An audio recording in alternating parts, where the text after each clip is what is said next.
Hello guys, hello sa mga Taurus. Taurus, this is for you. February 9, 2026 sa mga Taurus.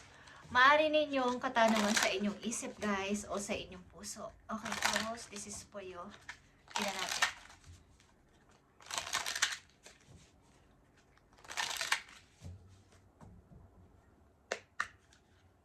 Para to sa Taurus. On whom I'm placing blame right now. Okay. Something na ilan sa inyo ay merong biniblame o may gustong i-sisik ang anong bagay ito guys. Okay? Taurus,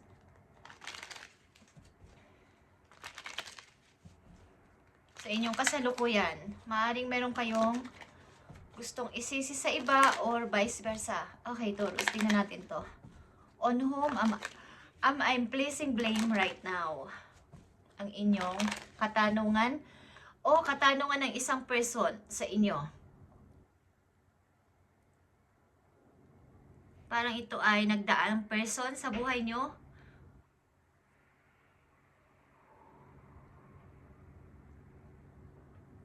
Take responsibility on whom are you placing blame right now. Okay, today, free yourself by releasing all victimhood. Okay, blame and resistance. They don't belong when you are going. Okay. Maaaring may biniblame ang ilan sa inyo, sa ilang taong nagdaan sa buhay ninyo kung bakit ako nagkaganito, bakit ako naging ganito, at bakit ako ginanito. Okay, something na may nagbi-blame. So, bigyan nyo ng freedom ang sarili nyo na ito ay i-release na, guys, sa mga Taurus. Kung sino man ang nanakit sa inyo o nagbigay ng problema o nagpahirap sa inyo. Okay, tingnan natin to. Ang kinalaman nito sa inyong sitwasyon. Sa mga Taurus na nandito sa reading, o bibigyan ng message ngayon, February 9, 2026 sa mga Taurus. Okay.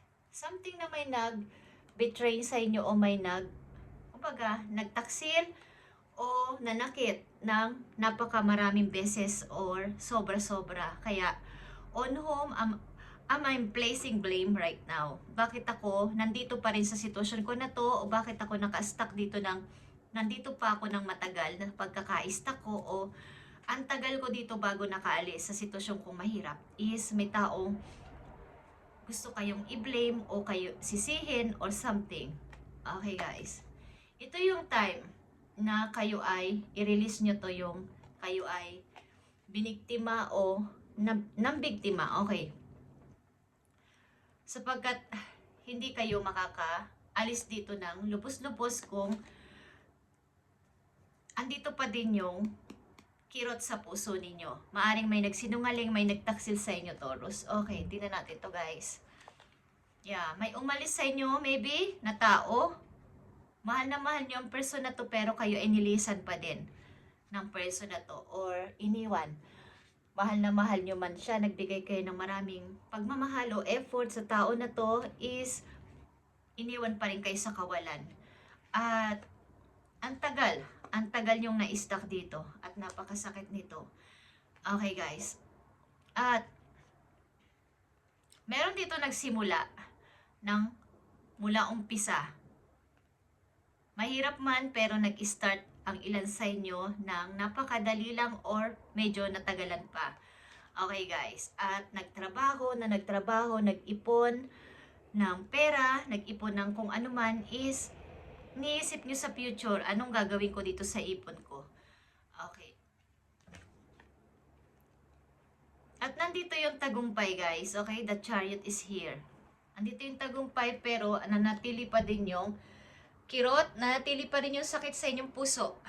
Sa ilang Taurus na nandito sa reading, may taong nang-iwan sa inyo guys, o may umalis. Bagamat may love o maraming love dito. Message for Taurus, February 9, 2026.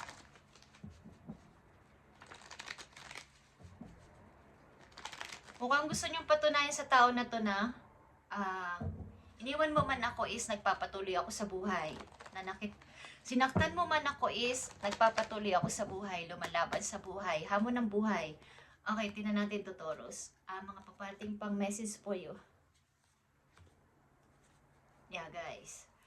After nitong pagkalugmok dito na napatagal na panahon o matagal na dito sa sitwasyon na to, is, ito ang ilang Taurus sa inyo, guys. Okay, ito ay 8 of Cups. Pinabayaan nyo ang tao na to at, kumbaga, marami namang love dito. Ito ay parehong 8 of Cups pero magkaiba ng ibig sabihin o ng sitwasyon, guys. Ibabaon nyo to sa limot. Itong love na to is parang gusto nyong paglahuin na lang. Okay? Ilimot na lang, i-forget na lang kahit na maraming love pa dito at pumunta, lumingon dito sa maaaring kalagyan ko. If ever nakalimutan ko na ang tao na to at magsimula akong muli, andito ang the Fool, okay? Nagsimula akong ulit sa buhay ko at kalimutan ang person na to kahit marami pa akong love. Pagtingin sa right side, sa bright side, sa pwedeng mangyari sa inyo, sa hinaharap, okay? At maaaring ito ay kayo ay naglipat o something kayo ay umalis ng lugar ninyo, umalis kayo sa may mga place na nakakaalala about sa kanya, sa inyo, okay? Tignan natin to, guys. Ito ang Queen of Cups, guys. As a Queen of Cups, ikaw Taurus ay lumingon talaga sa pinakamabuting paraan, yung hindi nagsalita ng masakit, nagpasensya, nag-healing sa sarili, at higit sa lahat ay yung inintindi mo ang sitwasyon. Bakit niya ba ako iniwan? Bakit ba naging ganito kaming dalawa? Inintindi nyo ng mabuti at ang maganda dito ay lumakas yung inyong pananampalataya kay God. Okay, tumaas yung, nag-upgrade pa ang inyong spiritual relationship. After nito mga nangyari ito, nagkaroon kayo ng parang lesson sa nangyari. May umalis man sa buhay ko is, kailangan ko sigurong harapin ang sa ngayon. Okay, sorry. At magpatuloy. Yeah. Lumingon sa bright side at magpatuloy sa buhay, maging masaya. Ito ay the Sun, guys. Okay. Masaya kayo kahit mag-isa. Okay, katulad ng araw. Nagpapasaya sa ibang tao. Nagbibigay ng happiness sa ibang tao, sa mga taong nagmamahal sa inyo at nagpapahalaga sa ngayon. Okay? At nandito pa rin talaga yung pag-iipon in the near future ninyong iniisip. Katulad na nandito ang 7 of Pentacles. Pag-iipon sa future para sa sarili o sa mga taong mahal kayo. Okay, guys? Okay, maganda ang nangyayari sa inyo, sa inyong kasalukuyan, Taurus. At after nito, maaring meron kayong natutunang lesson sa nangyari na hindi dapat ay pinapatagal pa ang sitwasyon kahit na may nang iwan sa inyo o mayroong nanakit sa inyo. So wala kayong dapat sisihin ang sarili o sisihin ang tao na to. Maybe kayo ay natuto at nagkaroon ng awakening sa inyong sarili na kailangan kong magpatuloy. Okay, Taurus, tingnan natin ang message sa iyo ng iyong mga mahal sa buhay na nandun na sa spirit world. Okay. Para dito sa sitwasyon ninyo.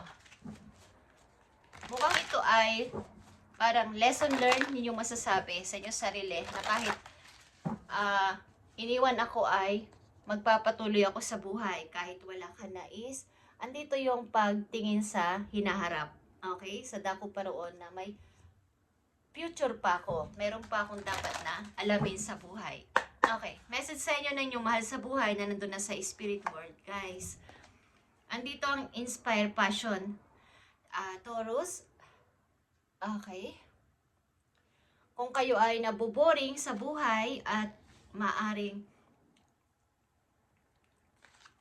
parang anuhin nyo pa yung inyong passion, yung dinidesire nyo, yung gusto nyong mangyari is parang kumbaga sa mantika natulog is dapat ninyong gisingin ulit yung inyong yung ilabas nyo yung inyong inner child na meron pa akong dapat palang gawin sa buhay after ng mga nangyari na to sa akin.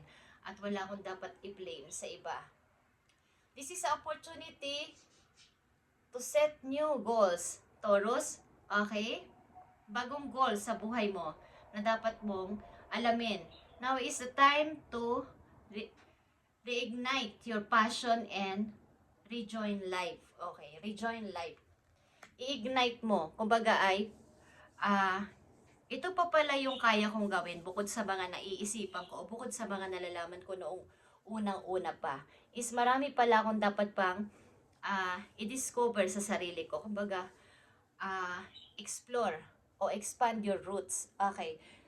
Taurus, na palaguin pa ang sarili after itong mga nangyari sa inyo. At tingnan natin ang inyong future love life. Okay, o future na mangyayari sa inyong pag-ibig, guys. Ang karamihan sa inyo dito ay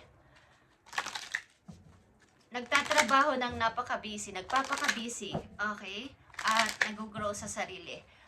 At ang payo sa inyo dito ay i-upgrade nyo pa o mag-level up pa sana yung mga kagustuhan niya sa buhay, hindi lang sa isang bagay, okay, na everyday routine, yung alamin nyo pa na mayroon pa pala kayong alam na ibang bagay na dapat gawin bukod halimbawa sa inyong ginagawa sa araw-araw. Meron pa kayong dapat idagdag dito.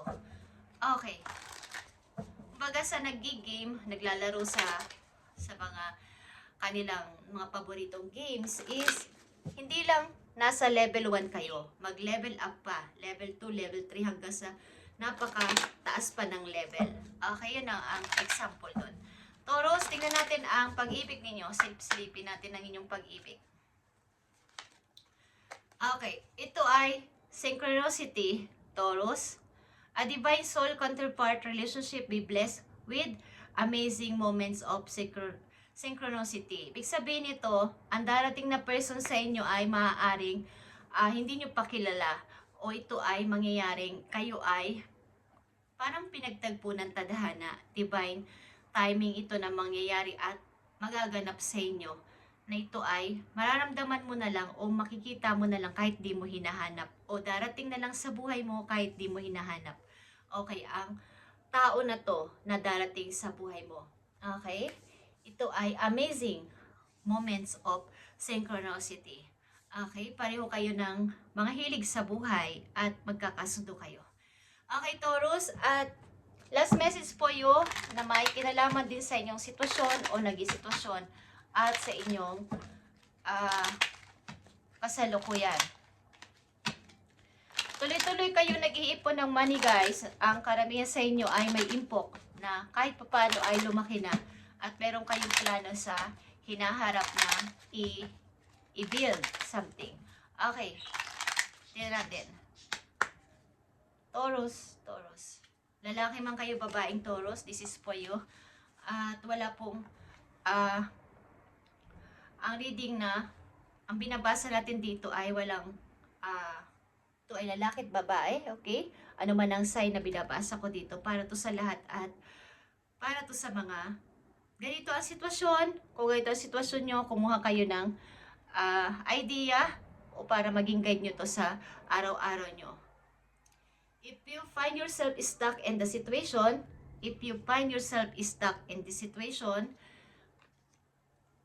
and unhappy ka na, is ask yourself why you are still there. Mag-ask ka sa iyo sarili, bakit ako nandito pa din? Kung hindi na ako dito happy, kung hindi na ako dito masaya. Okay? Leaving toxic situation or people can be the best thing you could do for your soul and your spirit. Be first. Okay.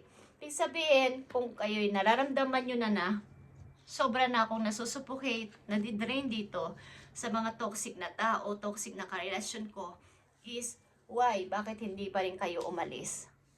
Para lumago kayo sa buhay. In the near future, makikita ninyo ang inyong ginawa at masasabi nyo na, buti na lang, umalis na ako dito. Hindi na ako dito nagtagal sa pagkaka-stuck. Okay, at marami pa pala akong marami pa palang magagandang bagay na paparating sa akin. Okay guys, sana ay makita ninyo ang light na nandun sa banda doon na sumisinag, nagpapakita para makita nyo na kayo ay kailangan ng lumisan sa ganyang sitwasyon at kalimutan kahit ano pa ang inyong inilagay o ininvest dyan na emotion o pagmamahal, effort is why not na hindi kayo mag-try guys. Okay, at marami pa kayong mararating sa buhay. Kaya nyo nakikita, message sa to o naririnig is ito ay message sa inyo para kayo ay magising o magkaroon ng idea na ito yung para sa inyong message. Okay guys? Thank you and God bless Taurus.